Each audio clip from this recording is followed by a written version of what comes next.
skill-skillnya si farmasi itu kaitannya sama etik. Nah, ketika si pengalamannya farmasis sama bukti evidence itu baru knowledge. Nah, yang kita inginkan itu gabungan semuanya IBM ini. Nah, kita dapat dari mana? Nanti kita cari dengan searching tools juga. Nah, ini beberapa langkah-langkah untuk melakukan evidence-based farmasi. Secara ringkas, itu yang pertama tentu kita mengidentifikasi masalahnya. Yang kedua, setelah kita tahu masalahnya, kita cari literaturnya gitu. Kita cari literaturnya, kita cari bukti-bukti yang kuat, mana sih yang cocok buat pengobatan kita. Nah, yang ketiga baru kita melakukan penerapan terapi ke pasien kita. Harapannya bukti-bukti yang kita dapatkan itu bisa diterapkan untuk terapi pasien atau di lapangan lah, digunakan untuk di lapangan. Nah, kenapa sih kita memerlukan IBM gitu? Yang pertama jelas, informasi selalu akan diupdate gitu, apalagi di zaman ini ya, era digital, era disrupsi gitu. Update akan sangat cepat. Kita mengenal ada diagnosis, ada prognosis, ada terapi, ada pencegahan, promotif, banyak gitu kan. Contohnya ya ini, misalkan terapi diagnostik sekarang udah makin maju kan, alat-alatnya semakin maju, era teknologi juga semakin maju, otomatis kita harus update gitu, nggak mungkin kita pakai alat-alat yang lama. Gitu. Misalkan juga sekarang obat itu udah bisa di-print. Jadi kalau misalkan kalian coba cari ada printing 3D drugs itu udah ada. Bahkan obat dirancang dengan teknologi 3D printing itu udah ada. Nah, kalau kita cuman stuck di yang manual-manual atau yang tradisional, nah kan kita nggak tahu, kita harus selalu update ilmu kan. Nah, dari mana ya kita baca-baca literatur gitu. Nah, yang kedua, nah ini informasi tradisional misalkan textbook itu nggak relevan atau nggak adequate lah, kurang kuat. Mungkin saat itu menjadi yang paling benar dan paling update, tapi karena adanya update informasi, jadinya dia ketinggalan atau bahkan mungkin menyesatkan ya. Karena kebenaran yang masa lampau itu belum tentu menjadi kebenaran di masa sekarang. Nah, itulah karena gunanya kita ada research and development, ya kita menemukan hal-hal baru yang mungkin akan jauh lebih baik.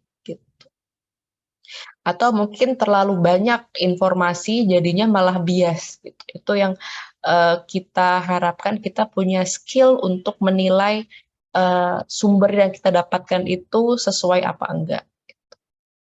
Nah, yang ketiga ini dengan bertambahnya pengalaman klinik seseorang itu biasanya orang akan punya clinical judgment. Jadi kayak tadi seorang dokter yang punya pengalaman 30 tahun lebih, dia merasa pengalamannya sudah cukup untuk memberikan terapi pengobatan ke orang.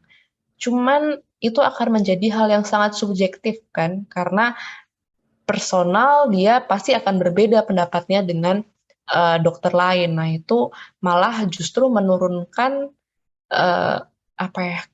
kredibilitas ya. Jadi tidak bisa dipertanggungjawabkan secara ilmiah karena hanya pengalaman dari satu orang aja. Kecuali memang ada nanti di stratanya itu pengalaman yang diakui itu ada.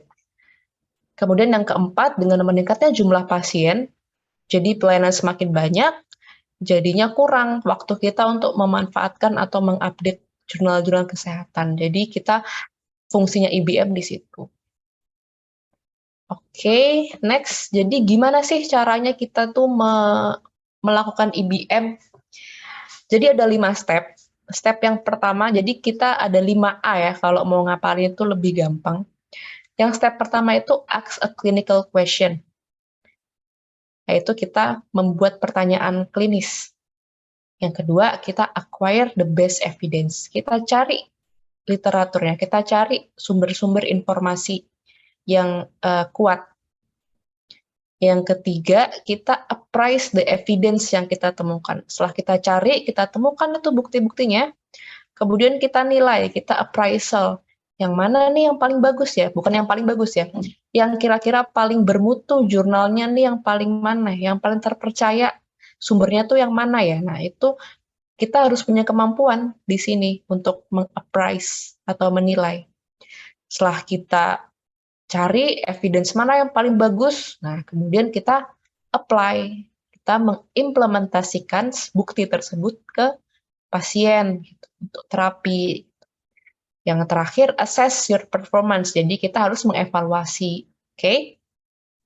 Jadi kita buat pertanyaan klinik dulu yang pertama, kemudian kita mencari sumber-sumber informasinya. Setelah kita cari sumber-sumber informasinya kan banyak tuh ya, nggak mungkin kita cuma cari satu ya, itu sangat amat bias nanti. Jadi kita harus mencari banyak sumber. Setelah kita dapat banyak, kita baru tentukan mana sih yang paling bagus. Nah, itu appraise. Kemudian kita baru meng-apply, kita mengimplementasikan evidence yang paling bagus gitu, yang paling bermutu. Setelah kita implementasikan harus ada evaluasi. Terapinya bermanfaat nggak? Terapinya beneran meningkatkan outcome pasien nggak? Nah, itu kita harus melakukan evaluasi. Kalau ternyata evaluasinya makin jelek, ini kita ulang ke langkah awal. Kita bikin clinical question lagi. Gitu ya. Jadi ini sebenarnya tadi IBM itu sebuah sistem, sebuah proses yang sistematik gitu. Jadi muter terus sebenarnya. Oke, saya akan rincikan lagi ini. Step 1 itu ask the clinical question, yaitu mengubah informasi menjadi pertanyaan.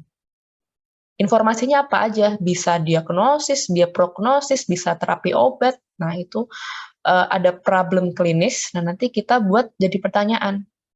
Misalnya, problem klinisnya. Saya mengamatin dokter X itu memberikan metoprolol untuk pasien komorbid asma. Saya sebagai apoteker nih ragu, bener nggak sih metoprolol itu bagus sesuai untuk pasien itu, atau saya beri kandesartan aja ya dengan golongan lain gitu. Misalkan ada pasien hipertensi ya, pasien hipertensi, saya jadi apoteker ngelihat, oh dokternya ngasih metoprolol.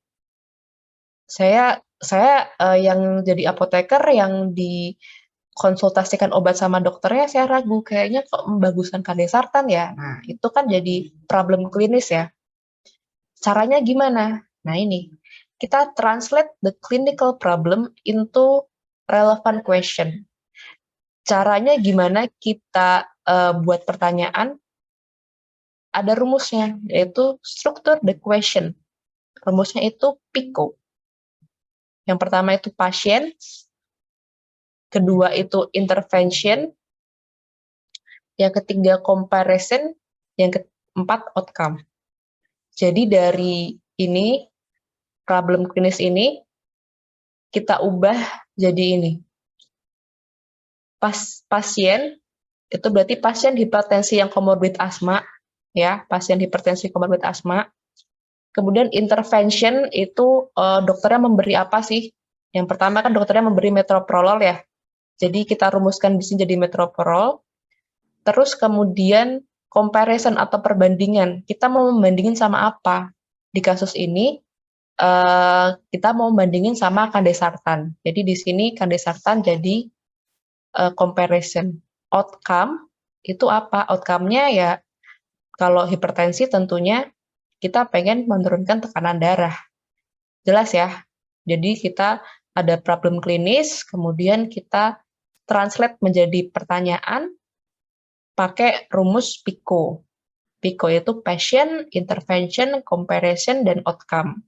Pasien itu ya subjeknya, intervention itu dia pakai obat apa sebelumnya, comparison itu perbandingan, dia mau dikasih apa, kandesartan ya, outcome itu tujuan kita apa?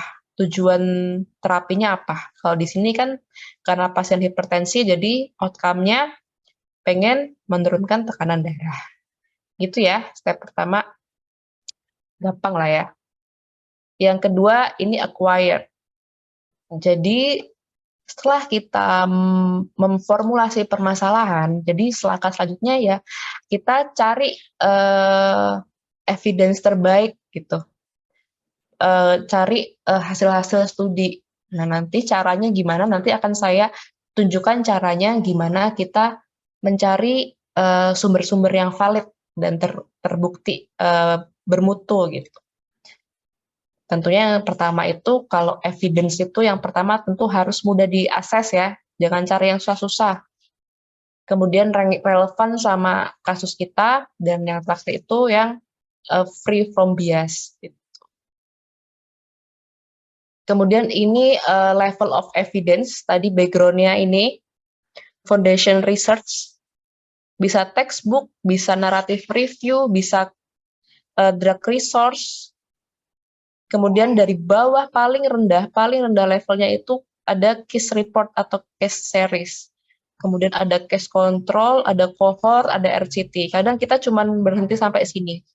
Kalau kita belajar, biasanya cuma pakai sampai di PubMed aja. PubMed kita biasanya pakai PubMed, atau nanti saya akan jelaskan penggunaan PubMed dan Cochrane. Nah, ini yang paling bagus itu meta-analisis sebenarnya untuk level kita ya. Meta-analisis sama systematic review itu udah cukup. Cuman lebih tinggi lagi itu ada ini, ada DARE, ACP Journal Club, kemudian paling tinggi ada sistem, yaitu computerized decision. Ini masih sangat jauh lah. Kita biasanya cuma sampai di sini, meta-analisis ini. Biasanya di systematic review sama primary research cukup pakai PubMed sama pakai Cochrane. Gitu. Nanti saya akan di terakhir akan ada cara langkah-langkah untuk mencari ini level of evidence. Setelah kita mencari evidence atau bukti-bukti yang bermutu, yang paling bagus, kemudian kita menilai ini, appraise the evidence. Jadi kita harus punya skill ya, kita harus punya sense untuk menilai jurnal itu bermutu apa enggak, hasil studi itu relevan apa enggak. Nah, kita berdasarkan apa? Yang pertama berdasarkan validitas. Kemudian dampaknya seberapa besar. Jadi validitas tuh biasanya kita lihat dari jurnal yang paling, misalkan paling baru, paling update, kemudian siapa yang mengeluarkan jurnal itu, kan biasanya banyak ya jurnal ya, misalkan kita nyarinya di Springer atau Elsevier gitu kan, lebih kredibel ya, kita cari yang kredibel. Kemudian importansi itu kaitannya seberapa besar efeknya, misalkan penelitiannya dilakukan skupnya itu satu negara, itu akan jauh lebih kredibel daripada skup yang hanya diteliti di satu rumah sakit gitu ya. Jadi lebih kita cari yang lebih representatif, jadi yang lebih luas cakupannya. Gitu. Yang terakhir tentu yang applicable apa enggak. Gitu. Apakah dia bisa dipraktekkan di kegiatan klinis sehari-hari. Itu yang harus kita jadikan patokan ketika kita menilai suatu bukti. Kan secara gampangnya misalkan kita mau appraise itu kan biasanya mau beli rumah gitu, rumah di dekat Monas. Berarti kan kita udah bisa secara logika tuh kita bisa menilai ya, beli rumah dekat Monas sama di Bekasi, oh lebih mahal yang dekat Monas nih. Nah itu yang kita harus bisa menilai itu tuh. Kita harus punya skill untuk menilai. Oh jurnal ini yang ngeluarin Elsevier. Oh jurnal ini yang ngeluarin jurnal lokal. Nah, kita harus punya skill untuk menilai jurnal mana yang lebih bagus. Nah ini evaluasinya tentunya kita harus lihat metodologinya sesuai apa enggak, subjeknya sesuai apa enggak, kesimpulannya itu bisa ke pasien apa enggak. Nah, kemudian yang paling penting adalah bisa diaplikasiin apa enggak. Gitu. Kemudian ini step 4, tadi kita udah appraise, kita udah menilai bukti-buktinya, kemudian kita apply. Caranya gimana? Ya tadi kita setelah mengidentifikasi, kita misalkan ini ya contohnya kita memutuskan untuk memulai terapi dengan warfarin. Tentunya ini berdasarkan resiko dan manfaat gitu. Jadi ada risk based assessment, bisa juga dari diskusi-diskusi dulu. Nah, ini ada tabel level evidence ya derajatnya. paling tinggi itu yang level 1A, paling rendah itu yang derajat 4. Jadi paling tinggi itu hasil meta-analisis atau systematic review. Itu evidence yang paling bagus. Nanti kalau misalkan kita filter, kalian cari yang meta-analisis atau systematic review. Tapi ini nggak semuanya, ada beberapa yang mungkin cukup dengan cohort atau case study itu udah cukup gitu. Yang ini yang paling rendah ini nih, laporan komite ahli atau opini atau pengalaman klinik yang diakui. Kan tadi saya bilang ya, pengalaman dokter 30 tahun itu masih subjektif. Ataupun kalau misalkan dia diakui, itu derajatnya paling rendah di jenis evidence gitu ya. Nah, ini yang terakhir, sorry, ini bukan appraise the evidence ya. Step 5 itu assess the evidence atau evaluate ya. Nah, jadi setelah itu kita harus bisa mengevaluasi apa yang sudah kita implementasikan gitu. Jadi ini kita harus memilih yang lebih besar manfaatnya dan lebih kecil resikonya. Jadi do more good than harm ya. Kalau kita singkat lagi, kalau kita mau mengevaluasi itu kuncinya di efikasi dan efektif. Efikasi itu sejauh mana obat itu bermanfaat atau berefek. Yang kedua itu tentang effectiveness, itu sejauh mana obat itu bekerja gitu. Nah, kemudian ini finding as much as possible. Jadi yang pertama itu kalian harus sensitif dalam mencari, harus seluas-luasnya. Kemudian meminimalisir bias dengan cara mencari yang banyak sumbernya. Kemudian tentu saja yang efisien. Jadi kita harus fokus, jangan sampai kepo-kepo yang lain gitu. Biasanya kita kepo kalau udah lihat jurnal. Nah, ini ada tipe-tipe pertanyaan. Sebenarnya saya singkat aja ya. Ini yang paling umum, misalkan apa yang harus kondisi intervention. Kemudian kita mencari akar masalah, itu berarti etiologi atau risk factor. Kemudian kalau kita pengen mengetahui kondisi pasien, itu berarti tipenya diagnosis. Kemudian bagaimana kita melihat kondisi pasien itu prognosis. Terus ada juga ini seberapa sering problemnya muncul, itu biasanya frekuensi, dan juga tipe of problem itu biasanya fenomena. Biasanya ini kaitannya sama epidemiologi, tapi ini hanya pengayaan aja sih. Nah, ini tadi, any type of question sebenarnya bisa dijawab paling bagus pakai systematic review atau meta-analysis. Cuman kalau nggak ada jurnalnya, kita bisa pakai ini. Misalkan tadi ya pertanyaan tentang intervention atau kita mencari terapi yang paling bagus, itu kita bisa cari jurnal yang jenisnya randomized control trial. Kemudian kita kalau mencari tentang diagnosis suatu penyakit, itu kita bisa cari jurnal yang jenisnya cross-sectional study, atau ini cohort, atau juga RCT juga bisa. Cross-sectional itu suatu desain studi yang kita ngelihat penyakitnya dulu, kemudian baru penyebabnya. Kalau cohort, kebalikannya, kita melihat penyebabnya dulu, paparan-paparannya dulu, nah itu nantinya diteliti akan jadi penyakit apa sih, gitu ya.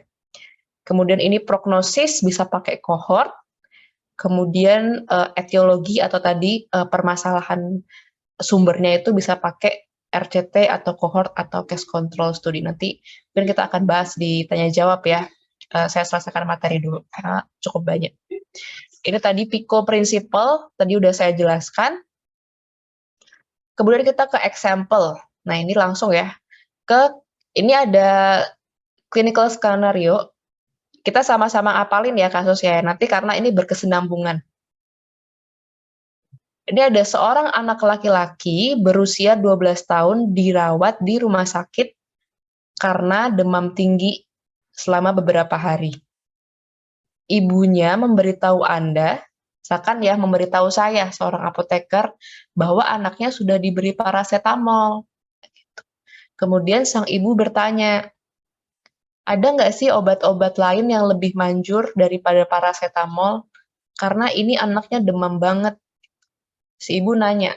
Nah, ini sebuah problem klinis ya. Ini sebuah problem klinis. Sudah ya, kita apalin ya.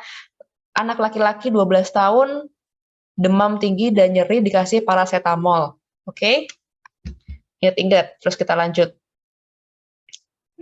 Dari pengalaman kita nanti sebagai apoteker, kita tahu bahwa ibuprofen itu salah satu obat pilihan untuk demam dan nyeri. Tapi kita ragu, bener nggak ya ibuprofen itu lebih baik dibandingkan parasetamol? Nah, itu pertanyaan kita kan tadi ibunya nanya nih, ada nggak ya obat lain yang lebih bagus daripada parasetamol? Nah, itu problem klinis. Tadi, step pertama, kita ask a clinical question. Kita bentuk problem klinis tadi menjadi suatu pertanyaan. Apakah ibuprofen itu lebih baik daripada parasetamol? Kemudian tadi strateginya kita pakai PICO, pasien, intervention, comparison, dan outcome. Pasien tentunya adalah pasien anak dengan demam dan nyeri, kan tadi permasalahannya adalah anak 12 tahun yang menderita demam dan nyeri. Interventionnya apa? Ini saya kebalik ya, ini saya kebalik. Interventionnya yang pertama tadi pakai parasetamol kan, ibunya udah ngasih parasetamol interventionnya. Kemudian comparisonnya apa? Kita mau sandingkan dengan ibuprofen. Jadi dia sebagai comparison. Outcome-nya, tujuan terapi kita apa? Untuk mengurangi demam dan nyeri. Gitu ya. Paham ya sampai sini ya? Jadi ada anak laki-laki, dia demam dan nyeri, dia udah dikasih parasetamol sama ibunya. Kemudian ibunya nanya, ada nggak yang lebih manjur? Kita buat pertanyaan. Kita tahu nih, ternyata ibuprofen sebenarnya yang juga jadi obat pilihan untuk demam. Kita bagi dalam PICO elemen ini, P-nya pasien dengan anak demam, intervensinya parasetamol, ini saya kebalik, komparasinya berarti ibuprofen, outcome-nya mengurangi demam dan nyeri. Kemudian kita bisa cari di mana? Kita bisa cari di ini, ada PubMed, ada Cochrane, ini juga jurnal lain, bisa paling gampang Google lah ya, Google Scholar itu paling gampang. Kemudian ada sumber-sumber lain. Nah, sebelum kita masuk ke cara menggunakan PubMed dan Cochrane, kita belajar dulu tentang searching tools. Jadi ada dua searching tools, kita cuma pakai rumus OR sama M. Oke? Karena kita mencarinya di PubMed dan Cochrane yang otomatis pakai bahasa Inggris ya. Jadi kita Inggrisin ya. OR itu adalah atau ya. Atau itu kita artikan kita mencari di beberapa jurnal. Tadi kan anak-anak ya, bahasa Inggrisnya child. Atau juga bisa sebenarnya infant. Jadi ini sebenarnya kalau or itu biasanya digunakan untuk sinonim. Child dan infant. Jadi kita mencari di lebih dari satu jurnal, pakainya or. Yang kedua ada rumus N. Kita cari ibuprofen dan parasetamol. N itu maksudnya dalam satu jurnal atau satu literatur, itu dia mencakup ada kata-kata ibuprofen dan parasetamol. Gitu ya, bedanya OR sama N. Kalau OR itu biasanya digunakan untuk yang ini, yang sama kata-katanya, sinonim. Ibuprofen dan parasetamol ini kita gunakan N untuk mencari dua kata yang ada dalam satu jurnal. Mungkin nanti akan jelas. Nah ini search term-nya kita tetap pakai PICO, child, tetap N, bentar ya. child and paid and fever and ibuprofen and paracetamol. Jadi kita dalam satu jurnal pengen menemukan ada kata-kata ada jurnal yang isinya itu ada child-nya, ada pain-nya, ada fever-nya, ada ibuprofen sama ada paracetamol. Jadi kita pengen satu jurnal itu ada lengkap ada ini semua karena kita pengen tahu perbandingan antara ibuprofen dan paracetamol untuk pasien anak demam. Tuh. Or ini digunakan untuk apa sih? Ini sebenarnya sebagai cadangan aja. Karena kan biasanya jurnal tuh nggak cuman pakai kata-kata child ya. Bisa jadi si penulis itu menggunakan kata-kata infants, kata-kata children gitu. Sebentar ya, sebentar.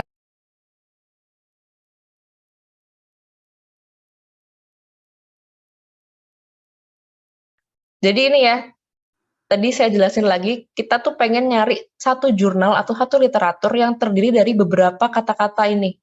Harus ada child-nya, harus ada pain-nya, harus ada fever-nya, harus ada ibuprofen, harus ada paracetamol. Rumusnya pakai N.